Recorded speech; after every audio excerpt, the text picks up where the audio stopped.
Alright class, इस video में हम बात करेंगे स्टेम और लीफ की, लेकिन अब बात करेंगे हम बैक टू बैक डेटा की। बैक टू बैक मतलब क्या हुआ, जहाँ पर आपके पास दो डेटा हो, जिस तरह के इस एग्जाम्पल उन्होंने निकाला हुआ है। That is your past paper question of November 2018 paper 6-3।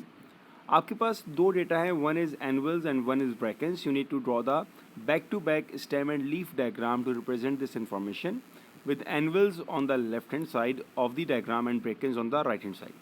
तो पहली चीज़ हमारी डायग्राम बनेगी कैसे, उसने आपको कह दिया कि एनवल्स जो है वो लेफ्ट पर होगा और ब्रैकेट्स जो होगा वो राइट पर होगा, तो हम भी इसी को फॉलो करेंगे। तो मेरे पास बीच में तो स्टेम हो जाएगा। On my left side we have anvils जैसा कि कहा है, and on my right side we have brackets, और बीच में आपका स्टेम हो जाएगा। कीप इन माइंड कि आपके पास इन लीफ वाली जगहों पे खाली सिंगल डिजिट होना चाहिए। अगर मैं एनवल्स की बात करूं तो मैं देखूंगा 17, 15, 18, 19, 17, 16, 17, 16, 18, 18 एंड 17। तो यहाँ पर जो स्मॉलेस्ट नंबर नज़र आया मुझे वो 16 नज़र आया। स्टार्टिंग की बात करता हूँ। अगर मैं ब्रैकेट को देखूँ 16, 17, 17, 17, 18, 18, 19, तो इसका मतलब ये हुआ जो स्मॉलेस्ट नंबर मुझे नज़र आ रहा है दैट इज़ इक्वल्स टू 15, 158 आपको नज़र आ रहा है। कहाँ पर थे, ये रहा। ऑलराइट, तो मेरे पास जो स्मॉलेस्ट नंबर आ रहा है वो एनवल्स में आ रहा है, इट्स 15। तो मैं स्टार्ट करूँगा 15 से। Now that will B 15, 16, 17, 18 and 19। अब पहले एनवल की रेटिंग। एनवल के पास एक रेटिंग है 158 की, तो मेरे पास यहाँ पर एक वैल्यू आ जाएगी खाली 8 की। ये वाला कट हो गया। ब्रैकेट्स के पास 15 की कोई रेटिंग नहीं है, नहीं आएगा। 16 पर आते हैं। अब मेरे पास कौन कौन सी रेटिंग है, एक 5 वाली है और एक 9 वाली है। तो पहले 5 आएगा और फिर 9 आएगा। कीप इन माइंड कि आप असेंडिंग ऑर्डर में चलेंगे, इस डायरेक्शन में असेंडिंग ऑर्डर में। ऑलराइट, आफ्टर दैट 16 में ब्रैकेट्स के पास क्या क्या है, 66 भी आ रहा है, और क्या आ रहा है, और कोई आ रही है और कोई भी नहीं आ रही। तो मेरा ख्याल है कि सिर्फ एक रेटिंग है 66। अब आते हैं हम लोग नेक्स्ट वन 17 के ऊपर। 173 आ रहा है, 175 आ रहा है, 170 सबसे स्मॉलेस्ट क्या हो गया 170। उसके बाद क्या आ गया 172, उसके बाद 173 और फिर 175। तो 0, 2, 3 एंड 5 ये आ गया। और ब्रैकेट्स में क्या आ रहा है 170, 71, 72, 72, 78। तो क्या क्या हो गया 0, 1, 2, 2, 8 ये आ गया आपके पास ब्रैकेट में। अब आते हैं 18 के ऊपर। 18 में क्या आ रहा है, स्टार्टिंग कर रहे हैं 0 से, तो ये पहला 0 आ जाएगा। उसके बाद 18 के आ रहा है 1, तो ये 1 आ जाएगा। ब्रैकेट्स में कौन आ रहा है 81, 82, 83, 83। सो 81, 82, 83, 83। लास्टली 19 पर आते हैं। 19 पे मेरे पास आ रहा, अच्छा एनुअल्स में 84 भी है, ठीक है ना। ये कट करने का फ़ायदा ये होता है कि आपको ये पता लग जाएगा कोई वैल्यू अगर मिस हुई है। अब आते हैं लास्टली 90s पे ऊपर। तो एनुअल पे आपके पास है 196 और ब्रैकेट में आपके पास है 192। अब क्या करना है, अब आपने टोटल लिखना है, ठीक है। तो मेरे पास जो टोटल आ रहा है वो कहाँ आ रहा है अभी देखते हैं। ये आ गया आपके पास, यहाँ तो एक भी रेटिंग ना हुआ 0, ये आ गई 1, यहाँ कितनी आई आपकी 3 + 2 5, यहाँ पर आ गई 4 और यहाँ पर आ गई आपकी रीडिंग 1। इसी तरह आप एनवल्स का भी करेंगे।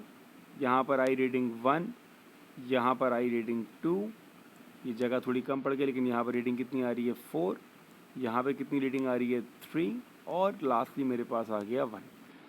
अब इम्पॉर्टेंट चीज़ क्या होती है हमारे पास, जो कभी आपने नहीं भूलनी है, वो होती है आपकी की कभी भी नहीं भूलनी है। ऑलराइट, अब की कैसे डिफ़ाइन करेंगे, की को डिफ़ाइन करने के लिए आपने इस तरह का पहले बनाना पड़ेगा।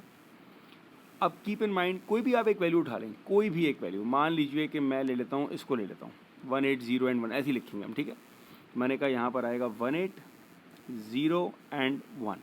अब की में आपको ये बताना है कि ये बता क्या रहा है। ये आपको बता रहा है कि 180 सेंटीमीटर फॉर एनवल्स, क्योंकि हमारा लेफ्ट पर एनवल्स था, एंड 181 सेंटीमीटर फॉर ब्रैकेट्स। ये आपको लिखना मैंडेटरी है।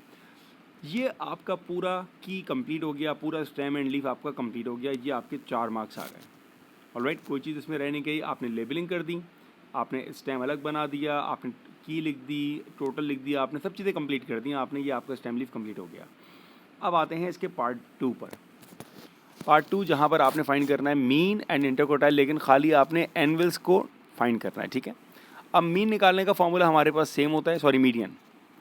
अगर आपको मीडियन निकालना है, वर्किंग फार्मूला क्या होता है आपके पास, it's n plus 1 divided by 2। n is what, n is the total. तो अगर मैं इन सबको टोटल करूँ, अब इन नंबर्स का फ़ायदा होता है, 1 प्लस 2 3, 3 प्लस 4 7, 7 प्लस 3 10, 10 प्लस 1 11। तो ये आपके पास आ गई रीडिंग 11। मीडियन निकालना है, n क्या होता है 11, 11 plus 1 12, 12 divided by 2 that is equal to 6। अब 6 टर्म को हाईलाइट करते हैं, 1 प्लस 2 3, 3 प्लस 4 7। तो 6 टर्म यहाँ होगी 1 2 3 4 5 6, तो ये आई 6। लिखेंगे क्या, आप लिखेंगे इसको 173। Alright, so median is 173। ये तो आ गया मीडियन आपका। After median we have quartiles, इसका इंटरकोटाइल नहीं, हाँ इंटरकोटाइल रेंज है ना। तो पहले आपको निकालना पड़ेगा upper quartile. Upper quartile is what, it's 3 divided by 4 of n plus 1। n आप निकाल चुके हो, कितना आया था आपके पास, n 12 11, 11 plus 1 12, so that will be 3/4 times 12 which is equals to 9। अब आते हैं नाइन्थ टर्म के ऊपर। नाइन्थ टर्म कहाँ है आपके पास, लेट्स सी, ये 3 है, ये 7 हो गया, 7 8 और 9। तो ये जो 1 पे मैंने मार्क किया है that will be your upper quartile. लिखेंगे कैसे इसको, ये कहाँ पर आएगा, ये 1 8 एंड देन 1। तो आप लिखोगे इसको, मेरे पास कितना आया अपर कोटाइल, इट्स 181। सही है। इसी तरह हम निकालेंगे लोअर कोटाइल। फॉर्मूला क्या हो जाएगा हमारे पास, 1/4 इंटू n प्लस 1, एन की वर्किंग हम कर चुके हैं। So 1/4 11 plus 1 12 which is equals to 3। अब लोअर कोटाइल को अगर मैं हाईलाइट करूं, सो 1 2 एंड 3, तो ये आ गया मेरे पास lower quartile, that is equals to 169। Alright, ये आ गया मेरे पास अपर कोटाइल और lower quartile. Now I need to find out the interquartile range. Interquartile range which is what, upper quartile जो कि आपके पास आया था 181 minus lower quartile 169, so that is equals to 12। ये आपका आंसर है। तो यहाँ पर मेन काम होता है, अगर आपने सही तरह कंस्ट्रक्शन कर ली होगी तो आपके ये सवाल 100% सही होंगे। जब भी आप स्टेम लीफ बनाओगे, आपने लेबलिंग नहीं भूलनी है, आपने टोटल नहीं भूलना है और आपने की नहीं भूलनी है, लाजमी इसको शो करना है। ये आपका सॉल्यूशन है।